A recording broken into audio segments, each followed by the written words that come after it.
Hi friends, అందరికీ hi. ఈరోజు మన టాపిక్ వెనుకబడిన వర్గాల సంక్షేమము, విధానాలు, రాజ్యాంగ హక్కులు మరియు సంక్షేమ కార్యక్రమాలు, backward classes welfare and policies and constitutional rights and welfare activities అన్న టాపిక్లో కొన్ని ముఖ్యమైన ప్రశ్నలు మరియు సమాధానాలు చూద్దాం. అందులో ముందుగా మొదటి ప్రశ్న, వెనుకబడిన వర్గాల సంక్షేమము ఏ మంత్రిత్వ శాఖ పరిధిలోకి వస్తుంది? వెనుకబడిన వర్గాల సంక్షేమము ఏ మంత్రిత్వ శాఖ పరిధిలోకి వస్తుంది? ఆన్సర్ సామాజిక న్యాయము మరియు సాధికారత. చూడండి, ఆన్సర్ వచ్చేసరికి సామాజిక న్యాయము మరియు సాధికారత అనే సంక్షేమ మంత్రిత్వ శాఖలోకి రావడం జరుగుతుంది. నెక్స్ట్ రెండవ ప్రశ్న, ప్రస్తుతం ఉన్నటువంటి జాతీయ బీసీ కమిషన్ ఎన్నవది? ప్రెజెంట్ ఉన్న జాతీయ బీసీ కమిషన్ ఎన్నవది అంటే 8వ బీసీ కమిషన్. నెక్స్ట్ మూడో ప్రశ్న చూడండి, జాతీయ స్థాయిలో ఓబీసీలకు ఎంత రిజర్వేషన్ కల్పిస్తున్నారు? ఎంత శాతం రిజర్వేషన్ కల్పిస్తున్నారు? ఆన్సర్ 25.84. ఓబీసీలకు ఎంత శాతం రిజర్వేషన్ కల్పిస్తున్నారు అంటే 25.84. నెక్స్ట్ నాలుగో ప్రశ్న, ఏ రాజ్యాంగ అధికరణ ప్రకారం వెనుకబడిన వర్గాల వారికి ఉద్యోగాలలో రిజర్వేషన్ కల్పిస్తున్నారు? ఏ రాజ్యాంగ ప్రకటన ప్రకారం వెనుకబడిన వర్గాల వారికి ఉద్యోగాలలో రిజర్వేషన్ కల్పిస్తున్నారు? చూడండి, ఉద్యోగాలలో రిజర్వేషన్ను ఏ రాజ్యాంగ అధికరణ ప్రకారం కల్పిస్తున్నారు అంటే ఆర్టికల్ 16(4). చూడండి, ఆర్టికల్లో 16(1) వచ్చేసరికి ప్రభుత్వ ఉద్యోగాల్లో అందరికీ సమాన అవకాశాలు. రిజర్వేషన్ వచ్చేసరికి ఇక్కడ వచ్చేసరికి 16(4). ఇంపార్టెంట్, గుర్తుపెట్టుకోండి. ఆర్టికల్ 14 వచ్చేసరికి చట్టం ముందు అందరూ సమానులే. 15 వచ్చేసరికి మత, కుల, లింగ, జాతి ఇటువంటి మనకు వచ్చేసరికి 5 రకాల వివక్షతలను ఎవరికి కూడా చూపించకూడదనే ప్రకటన వచ్చేసరికి ఆర్టికల్ 15. 16 వచ్చేసరికి ప్రభుత్వ ఉద్యోగాల్లో అందరికీ సమాన అవకాశాలు. 16(4) వచ్చేసరికి ఉద్యోగాలలో రిజర్వేషన్. 17 అన్టచబిలిటీ. 18 వచ్చేసరికి అన్టచబిలిటీ అబాలిషన్. అక్కడ అన్టచబిలిటీ అబాలిషన్. ఓకే, మనకు అవి పాలిటీల్లో అవి వస్తాయి. ఇక్కడ మనకు మెయిన్ ఏంటంటే మనకు ఏదైతే సిలబస్లో ఈ వెల్ఫేర్ యాక్టివిటీస్ ఉన్నాయో SC, ST, BC, minority and women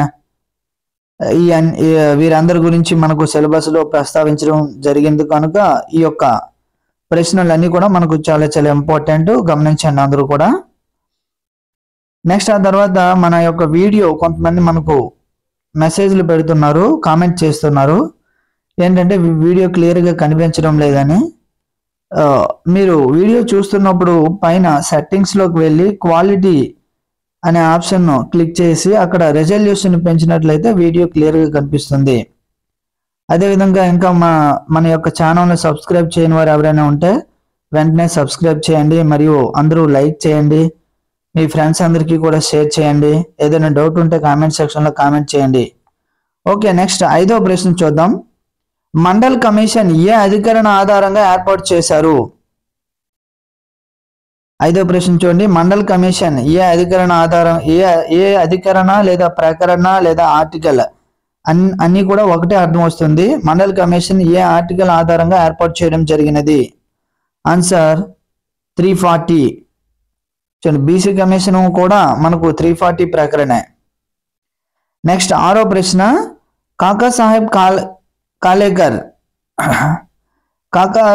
Kalelkar commission నివేదిక ప్రకారం ఎన్ని కులాలు మోస్ట్ బ్యాక్వర్డ్ క్యాస్ట్ లో ఉన్నాయి? చూడండి, 6వ ప్రశ్న, కాకా సాహెబ్ కాలేకర్ కమిషన్ నివేదిక ప్రకారం ఎన్ని కులాలు మోస్ట్ బ్యాక్వర్డ్ క్లాస్ లో ఉన్నాయి, అదే బ్యాక్వర్డ్ క్యాస్ట్ లో ఉన్నాయి? ఆన్సర్ 833 కులాలు. నెక్స్ట్ 7వ ప్రశ్న, కాకా సాహెబ్ కాలేకర్ కమిషన్ నివేదిక ప్రకారం ఎన్ని బీసీ కులాలు కలవు? 2399. మోస్ట్ బ్యాక్వర్డ్ వచ్చేసరికి 833. బీసీ కులాలు వచ్చేసరికి 2399. మండల్ కమిషన్ అధికరణ ఆధారంగా ఏ అధికరణం ఆధారంగా మండల్ కమిషన్ ఏర్పాటు చేశారు అంటే 340. నెక్స్ట్ 8వ ప్రశ్న చూడండి. మండల్ కమిషన్ ఏ సంవత్సరంలో ఏర్పాటు చేశారు? మండల్ కమిషన్ ఏ సంవత్సరంలో ఏర్పాటు చేశారు అంటే 1979. నెక్స్ట్ మండల్ కమిషన్ తన నివేదికను ఏ సంవత్సరంలో సమర్పించినది? చూడండి, మండల్ కమిషన్ ఏర్పాటు చేసిన సమయంలో ప్రధానమంత్రి చూసినట్లయితే మొరార్జీ దేశాయ్.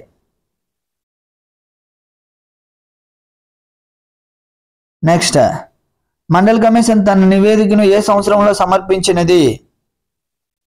ఏ సంవత్సరంలో అంటే 1980.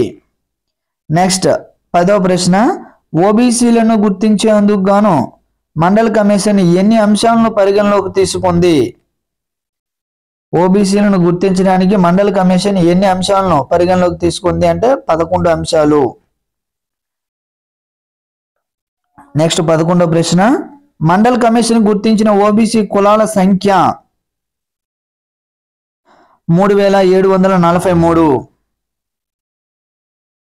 నెక్స్ట్ మండల్ కమిషన్ ఏ జనాభా లెక్కల ఆధారంగా ఓబీసీ జనాభాను అంచనా వేసినది? ఏ జనాభా లెక్కల ఆధారంగా ఓబీసీ జనాభాను అంచనా వేసినది అంటే 1931 జనాభా లెక్కలు. చూడండి, ఫర్ ఎగ్జాంపుల్ ఇప్పుడున్న ఏవైతే మనకు లోక్సభ మరియు శాసనసభ సీట్లు ఏ జనాభా లెక్కల ఆధారంగా మనకు లోక్సభ సీట్లు, ముఖ్యంగా లోక్సభ సీట్లు ఏ జనాభా లెక్కల ఆధారంగా కేటాయించడం జరిగింది అంటే 1971 పాపులేషన్ సెన్సస్ రిపోర్ట్. 1971 జనాభా లెక్కల ఆధారంగా ప్రస్తుతం ఉన్న లోక్సభ సంఖ్య ఏ జనాభా లెక్కల ఆధారంగా నిర్ణయించడం జరిగింది అంటే 1971. ఎంతవరకు ఇది అంటే 2026 వరకు కూడా అని చెప్పి మనకు రాజ్యాంగ సవరణ కూడా ఉంది. ఇక్కడ వచ్చేసరికి మండల్ కమిషన్ ఏ జనాభా లెక్కల ఆధారంగా ఓబీసీ జనాభాను అంచనా వేసిందంటే 1931. చూడండి, నియోజకవర్గాల పునర్విభజన వచ్చేసరికి 2001 జనాభా లెక్కలు, కానీ నియోజకవర్గాల సంఖ్య వచ్చేసరికి 1971 జనాభా లెక్కలు, గుర్తుపెట్టుకోండి. నెక్స్ట్ 13వ ప్రశ్న, ఏ కేసులో సుప్రీంకోర్టు ఓబీసీలకు జాతీయ స్థాయిలో కమిషన్ ఉండాలని సూచించినది? మండల్ కేసులో. నెక్స్ట్ 14వ ప్రశ్న, ఏ కేసులో సుప్రీంకోర్టు రిజర్వేషన్లు 50% కంటే మించరాదని తెలిపింది? రిజర్వేషన్స్ అన్నవి 50% కంటే మించరాదని ఏ కేసులో తెలియజేసింది? ఆన్సర్ చూడండి, ఆన్సర్ వచ్చేసరికి బాలాజీ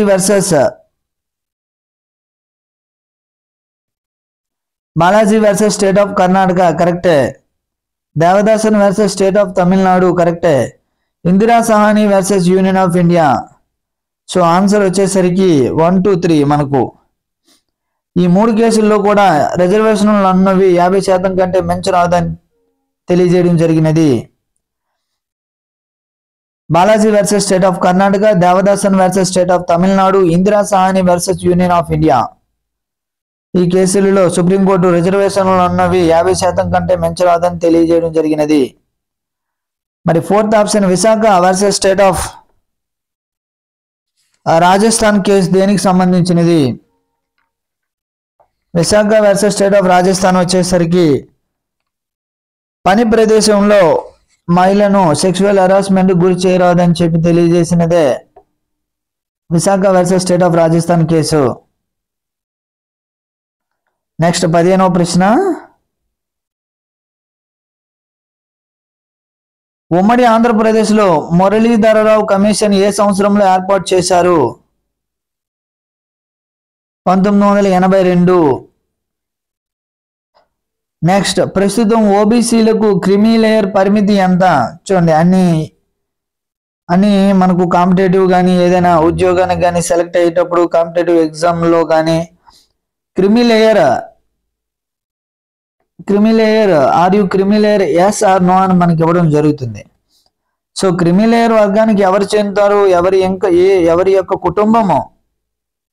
కుటుంబం యొక్క వార్షిక ఆదాయం 8 లక్షలకు మించి ఉంటుందో వారు క్రిమీ లేయర్ వర్గానికి చెందుతారు. గతంలో 6 లక్షలు ఉండేది, 6 lakhs ఉండేది, ఇప్పుడు 8 lakhsకి ఇంక్రీజ్ చేయడం జరిగినది. సో దానికి బిలోలో ఉన్న వారందరూ కూడా non creamy layer. So yes or no అనేటప్పుడు అక్కడ కుటుంబం యొక్క స్థితిని బట్టి, స్టేటస్ని బట్టి అక్కడ పెట్టాలి. నెక్స్ట్, ఈ క్రింది కమిషన్లలో చివరిగా ఏర్పరిచినది ఏది?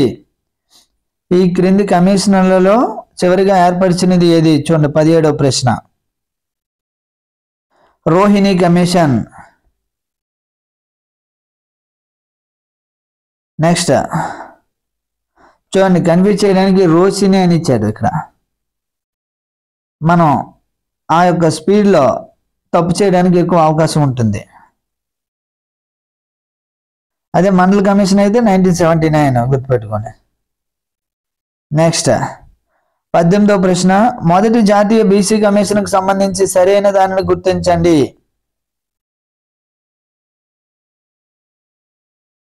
చూడండి, మొదటి బీసీ కమిషన్ ఎవరు ఏర్పాటు చేస్తారు అంటే రాష్ట్రపతి ఏర్పాటు చేస్తారు, గుర్తుపెట్టుకోండి. ఈ యొక్క కమిషన్లన్నింటినీ కూడా ఏర్పాటు చేసేది ఎవరు అంటే రాష్ట్రపతి. నెక్స్ట్ ఆ తర్వాత ఇది ఎవరి అధ్యక్షతన ఏర్పడింది అంటే కాకా కాలేకర్ అధ్యక్షతన ఏర్పడింది. మండలి అధ్యక్షతన కాదు, కేంద్ర ప్రభుత్వం కూడా ఏర్పాటు చేయదు. సో ఆన్సర్ వచ్చేసరికి 2, 4. జాతీయ బీసీ కమిషన్కి సంబంధించి సరైన దానిని గుర్తించండి అంటే దీనిని ఏర్పాటు చేసేది ఎవరు అంటే రాష్ట్రపతి, దీనికి అధ్యక్షత వహించింది ఎవరు అంటే కాకా కాలేకర్. నెక్స్ట్, ఇందిరా సహాని కేసులో తీర్పునకు సంబంధించి సరైన దానిని గుర్తించండి.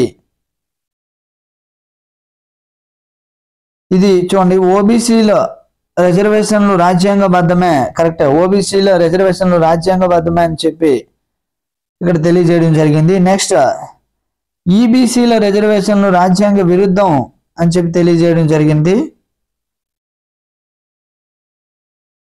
నెక్స్ట్ కరెక్ట్, ఈబీసీలు అంటే EBC means economically backward class, వారికి రిజర్వేషన్లు రాజ్యాంగ విరుద్ధం అని చెప్పి తెలియజేయడం జరిగింది. నెక్స్ట్, క్రిమీ లేయర్ పాటించాలి, ఇప్పుడే చెప్పాం. క్రిమీ లేయర్ కుటుంబం యొక్క వార్షిక ఆదాయం 8 లక్షల లోపు ఉంటే నాన్ క్రిమీ లేయర్, పైబడి ఉంటే క్రిమీ లేయర్ వర్గానికి చెందుతారు. సో క్రిమీ లేయర్ అవసరం లేదు కాదు, ఉంది. సో ఇక్కడ వచ్చేసరికి ఆన్సర్ 1, 2, 3. ఇందిరా సహాని కేసులో ఈ ఓబీసీలకు రిజర్వేషన్లు రాజ్యాంగబద్ధమే అని తెలియజేయడం జరిగింది. ఈబీసీల యొక్క రిజర్వేషన్లు రాజ్యాంగ విరుద్ధం అని తెలియజేయడం జరిగింది. క్రిమీ లేయర్ను పాటించాలని చెప్పి తెలియజేయడం జరిగింది. నెక్స్ట్, ఇందిరా సహాని కేసులో తీర్పునకు సంబంధించి సరైన దానిని గుర్తించండి. చూడండి, 1992లో తీర్పు వెలువడింది, కరెక్టే. సో 93 కాదు. నెక్స్ట్ ఆ తర్వాత పర్మనెంట్ బీసీ కమిషన్ ఉండాలని తెలియజేయడం జరిగింది, కరెక్టే.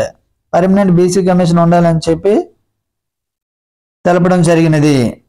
రాజ్యాంగబద్ధ బీసీ కమిషన్ ఉండాలని మనకు చెప్పలేదు,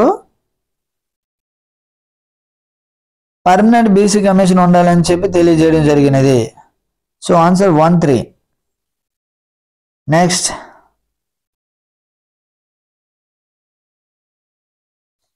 ట్వంటీ 27వ ప్రశ్న చూడండి, కేంద్ర విద్యా సంస్థలలో రిజర్వేషన్ చట్టం ఏ సంవత్సరంలో ఏర్పడింది?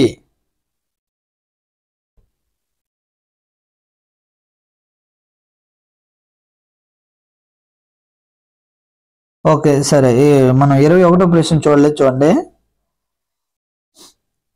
ఓబీసీల యొక్క నిర్వచనాన్ని తెలుపుతున్న రాజ్యాంగ అధికరణ ఏది? ఓబీసీల యొక్క నిర్వచనాన్ని తెలుపుతున్న రాజ్యాంగ అధికరణ ఏది అంటే 366లో 22C.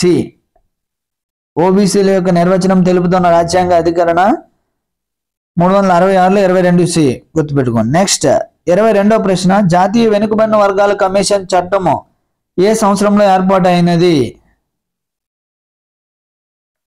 1993. 1993లో నేషనల్ బీసీ కమిషన్ చట్టం ఏర్పడింది. నెక్స్ట్ అధికరణ 338B దేనికి సంబంధించినది?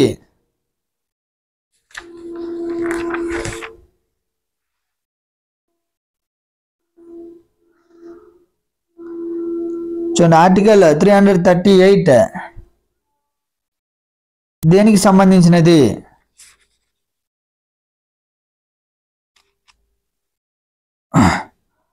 దేనికి సంబంధించినది అంటే ఓబీసీ నిర్వచనానికి సంబంధించినది.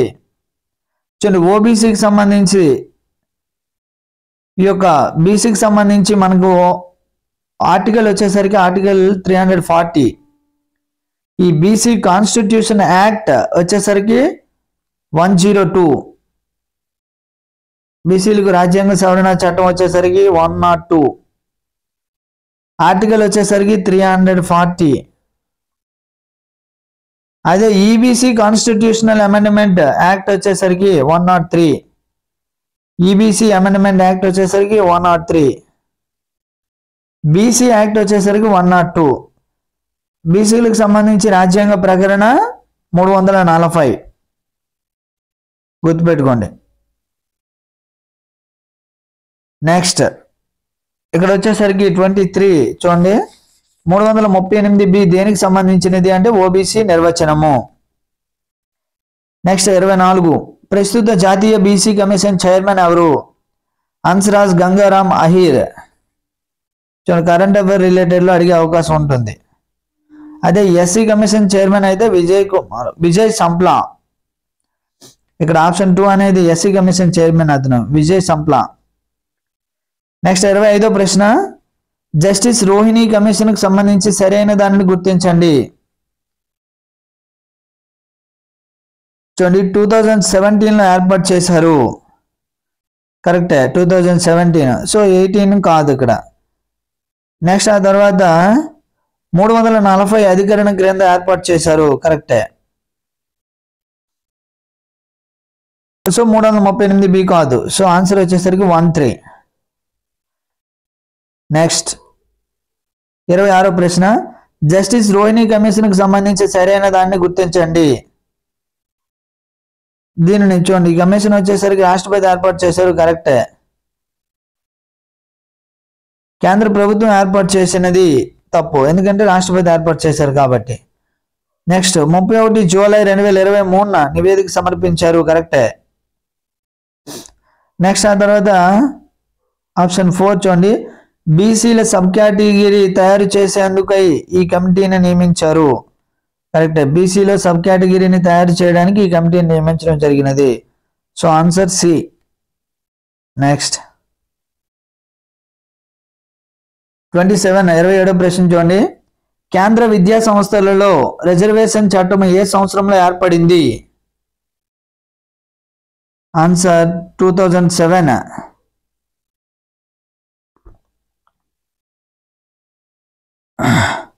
కేంద్ర విద్యా సంస్థలలో రిజర్వేషన్ల చట్టం ఏ సంవత్సరంలో ఏర్పడింది అంటే 2007. నెక్స్ట్ 28వ ప్రశ్న, ఎన్నవ రాజ్యాంగ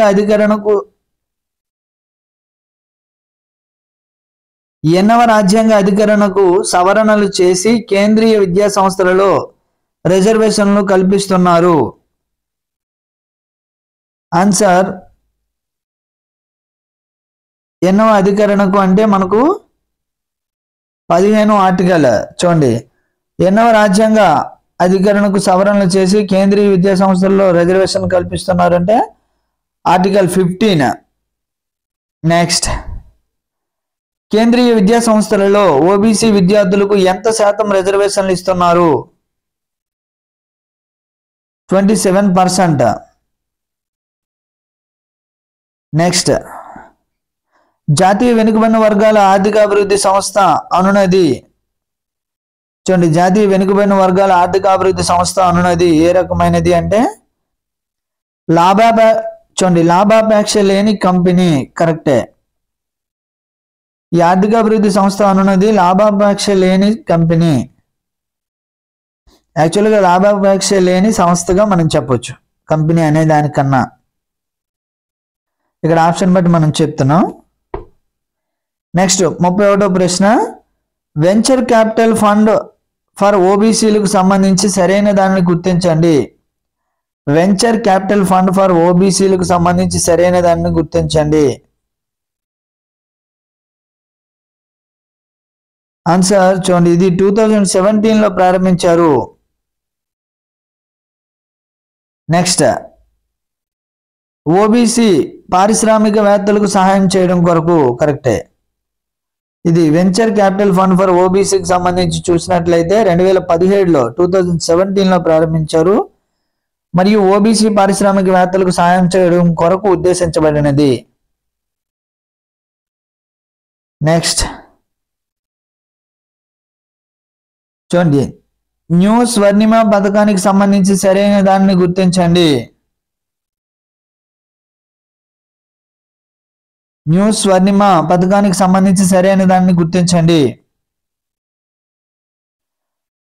చూడండి ఆన్సర్, ఇది 1997లో ఏర్పాటు చేశారు. కరెక్టే. నెక్స్ట్ ఆ తర్వాత లబ్ధిదారులు ఓబీసీ మహిళలు. చూడండి ఇక్కడ వచ్చేసరికి ఎవరైతే ఈ ఓబీసీ మహిళలు ఉన్నారో వారికి తక్కువ వడ్డీకే కేంద్ర ప్రభుత్వం లోన్స్ ఇవ్వడానికి ఉద్దేశించబడినది. కారణం ఏంటంటే మహిళలను ఆర్థికంగా నిలదొక్కునేందుకు ప్రభుత్వం యొక్క ప్రోత్సాహకంగా చెప్పవచ్చు. చూడండి, న్యూ స్వర్ణిమ పథకం దేనికి సంబంధించినది అంటే ఓబీసీ మహిళలు ఎవరైతే ఉంటారో వారికి తక్కువ వడ్డీకే కేంద్ర ప్రభుత్వం లోన్లు ఇవ్వడం జరుగుతుంది. మెయిన్ పర్పస్ ఏంటి అంటే మహిళలను ఆర్థికంగా నిలదొక్కునేందుకు ఉద్దేశించబడినది. చాలా ఇంపార్టెంట్, గుర్తుపెట్టుకోండి. Next answer B. నెక్స్ట్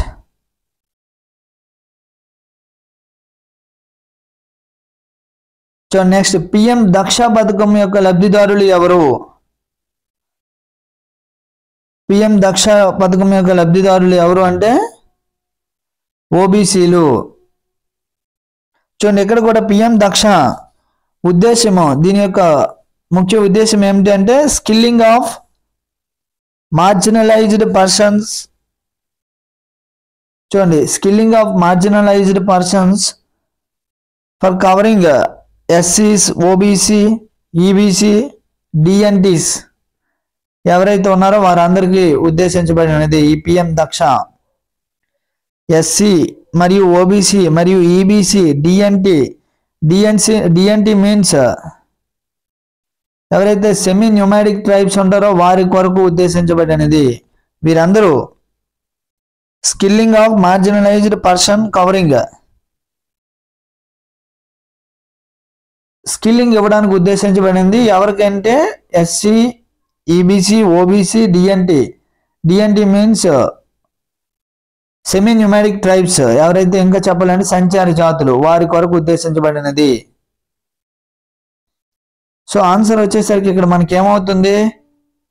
కరెక్టే. చూడండి 33 వచ్చేసరికి అందరూ అవుతారు. ఇక్కడ మనకు షెడ్యూల్ కులాలు, ఓబీసీలు, ఈబీసీలు, డిఎన్టీలు, పారిశుద్ధ్య కార్మికులు వీళ్ళందరూ వస్తారు ఇక్కడ వచ్చేసరికి. షెడ్యూల్ కులాల వారు OBC, EBC, DNT means semi pneumatic tribes, పారిశుద్ధ్య కార్మికులు వీరందరూ కూడా పిఎం దక్ష పథకం యొక్క లబ్ధిదారులు. ఇంపార్టెంట్, గుర్తుపెట్టుకోండి. నెక్స్ట్ 34వ ప్రశ్న, శ్రేయస్ అనునది. చూడండి 34వ ప్రశ్న, శ్రేయస్. ఆన్సర్, ఇది ఒక స్కాలర్షిప్ అని మనకి ఇవ్వడం జరిగింది. స్కాలర్షిప్ అనే కన్నా ఇది ఒక రకమైన ఫెలోషిప్ కొరకు ఉద్దేశించబడినది. ఎవరికి అని చెప్పాలంటే ఎస్సీ, ఓబీసీ విద్యార్థులకు ఫెలోషిప్ ఇవ్వడానికి ఉద్దేశించబడినది. ఇంకా చెప్పాలంటే ఇవి ఇంతకు ముందు కొన్ని రకాల ఇటువంటి స్కీమ్లు అన్నింటినీ కలిపి ఇప్పుడు ఒకే గొడుగు కిందకు తేవడానికి ఉద్దేశించబడిందే ఈ శ్రేయస్ పథకము. ఇంతకు ముందు ఎస్సీ బీసీలకు కోచింగ్ ఇచ్చే స్కీమ్, లేదంటే ఎస్సీలకు ఇచ్చే అత్యున్నత విద్య కోచింగ్ కానీ, ఎస్సీ జాతీయ ఓవర్ సిరీస్ కానీ, ఎస్సీ విద్యార్థులకు జాతీయ ఫెలోషిప్, ఈ అన్ని స్కీమ్స్ను కలిపి ఇప్పుడు శ్రేయస్గా తీసుకురావడం జరిగినది. అదే పిఎం దక్షత అయితే షెడ్యూల్ కులాలు, ఓబీసీలు, ఈబీసీలు, డిఎన్టీ, సెమీ న్యూమరిక్ ట్రైబ్స్ మరియు పారిశుద్ధ్య కార్మికులు వీరందరికీ స్కిల్లింగ్ ఇవ్వడానికి ఉద్దేశించబడినదే పిఎం దక్షత. శ్రేయస్ వచ్చేసరికి ఏవైతే ఈ కోచింగ్ శిక్షణా కార్యక్రమాలు ఉంటాయో వాటికి ఫెలోషిప్ ఇవ్వడానికి ఉద్దేశించబడినదే శ్రేయస్ స్కీమ్. 35వ ప్రశ్న, శ్రేయస్ పథకాన్ని అమలు చేసే కాలాన్ని గుర్తించండి. Answer 2021 to 26. నెక్స్ట్ 36వ ప్రశ్న, పిఎం యశస్వి యొక్క లబ్ధిదారులు ఎవరు? చూడండి, ఇది ఒక రకమైన స్కాలర్షిప్ స్కీమ్ పిఎం యశస్వి. దీనికి NTA national testing agency exam conduct చేసి అభ్యర్థులను ఎంపిక చేయడం జరుగుతుంది. ఎంపికైన అభ్యర్థులకు 75,000 నుండి 1,25,000 వరకు ప్రొవైడ్ చేస్తారు. 75,000 to 1,25,000, 1,25,000 వరకు అందజేస్తారు. నెక్స్ట్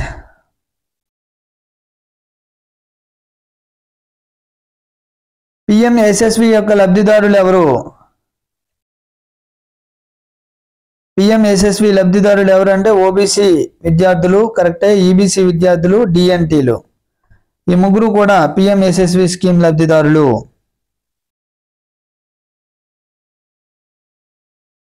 నెక్స్ట్ 37వ ప్రశ్న, పిఎం యశస్వి పథకాన్ని అమలు చేసే కాలాన్ని గుర్తించండి. చూడండి, ఇప్పుడే చూసాము 2021 to 26. నెక్స్ట్ 38వ ప్రశ్న, సీడ్ పథకం యొక్క లబ్ధిదారులు ఎవరు? సీడ్ పథకం యొక్క లబ్ధిదారులు ఎవరు చూడండి. ఆన్సర్ డిఎన్టీ విద్యార్థులు. DNT means semi numeric tribes, ఇంకా చెప్పాలంటే సంచార జాతులు. నెక్స్ట్ 39వ ప్రశ్న, సీడ్ పథకాన్ని ఎప్పుడు ప్రారంభించారు? సీడ్ పథకాన్ని ఎప్పుడు ప్రారంభించారు అంటే 2022. నెక్స్ట్ సీడ్ పథకం యొక్క అమలు కాలాన్ని గుర్తించండి. 2022 to 27. Next PM Vishwakarma Yojana పథకాన్ని ఎక్కడ ప్రారంభించారు? న్యూఢిల్లీ. నెక్స్ట్ పిఎం విశ్వకర్మ యోజనను ఎప్పుడు ప్రారంభించారు? 2023 September 17. Next PM Vishwakarma Yojana పథకం యొక్క లక్ష్యం ఏమిటి? ఆన్సర్ సాంప్రదాయ హస్తకళలు మరియు చేతి వృత్తుల వారికి చేయూతను అందించడం కొరకు ఉద్దేశించబడినదే పిఎం విశ్వకర్మ. సాంప్రదాయ హస్తకళలు మరియు చేతి వృత్తుల వారికి చేయూతను అందించడం కొరకు ఉద్దేశించబడినదే పిఎం విశ్వకర్మ. నెక్స్ట్ 44వ ప్రశ్న, పిఎం విశ్వకర్మ యోజన పథకం కింద ఎన్ని రకాల సాంప్రదాయ చేతి వృత్తులను చేర్చడం జరిగినది? ఆన్సర్ 18 రకాలు. చూడండి, గుర్తుపెట్టుకోండి, ఈ వీటిలో న్యూ స్వర్ణిమ స్కీమ్ అనున్నది దేనికి ఉద్దేశించబడినది అంటే తక్కువ వడ్డీకే కేంద్ర ప్రభుత్వం లోన్లు ఇవ్వడానికి ఉద్దేశించబడినది. దీని యొక్క ముఖ్య లక్ష్యం ఏమిటంటే మహిళలను ఆర్థికంగా నిలదొక్కునేందుకు. పిఎం యశస్వి స్కీమ్ అనున్నది స్కాలర్షిప్కి సంబంధించినది. ఎన్టీఏ ద్వారా ఎగ్జామ్ కండక్ట్ చేసి, నేషనల్ టెస్టింగ్ ఏజెన్సీ ద్వారా ఎగ్జామ్ కండక్ట్ చేసి అభ్యర్థులను ఎంపిక చేస్తారు. ఎంపికైన అభ్యర్థులకు 75,000 నుండి 1,25,000 వరకు అందజేస్తారు. అదే సీడ్ స్కీమ్ అయితే అభ్యర్థులు పోటీ పరీక్షలకు హాజరు కావడానికి ఉద్దేశించబడినదే. నాణ్యత కోచింగ్ ఇవ్వడానికి ఉద్దేశించబడింది. ఇంకా చెప్పాలంటే సీడ్. శ్రేయస్ వచ్చేసరికి ఇది కూడా ఇంతకు ముందు ఏవైతే ఈ కోచింగ్ శిక్షణ కార్యక్రమాలు ఇచ్చే స్కీమ్స్ ఉన్నాయో అవన్నింటినీ కలిపి ఒకే గొడుగు కిందకి త్రావాలని చెప్పి శ్రేయస్ స్కీమ్ ని ఇంట్రడ్యూస్ చేయడం జరిగినది. దీంతో విద్యార్థులకు ఫెలోషిప్ ను అందజేస్తారు. సీడ్ స్కీమ్ అయితే శిక్షణ కార్యక్రమాలకు సంబంధించినది. శ్రేయస్ అయితే ఫెలోషిప్ ను అందజేయడానికి ఉద్దేశించబడినది. నెక్స్ట్ న్యూస్ వర్ణిమ అయితే తక్కువ వడ్డీకే లోన్లు ఇవ్వడానికి ఉద్దేశించబడినవి. ఇవి ఫ్రెండ్స్ ఈరోజు మనకు ముఖ్యమైన ప్రశ్నలు. మన యొక్క ఛానల్ మొదటిసారిగా చూస్తున్న వాళ్ళు సబ్స్క్రైబ్ చేయండి, అందరూ లైక్ చేయండి, షేర్ చేయండి. డౌట్ ఉంటే కామెంట్ సెక్షన్లో కామెంట్ చేయండి. Thank you very much. Thank you to all friends.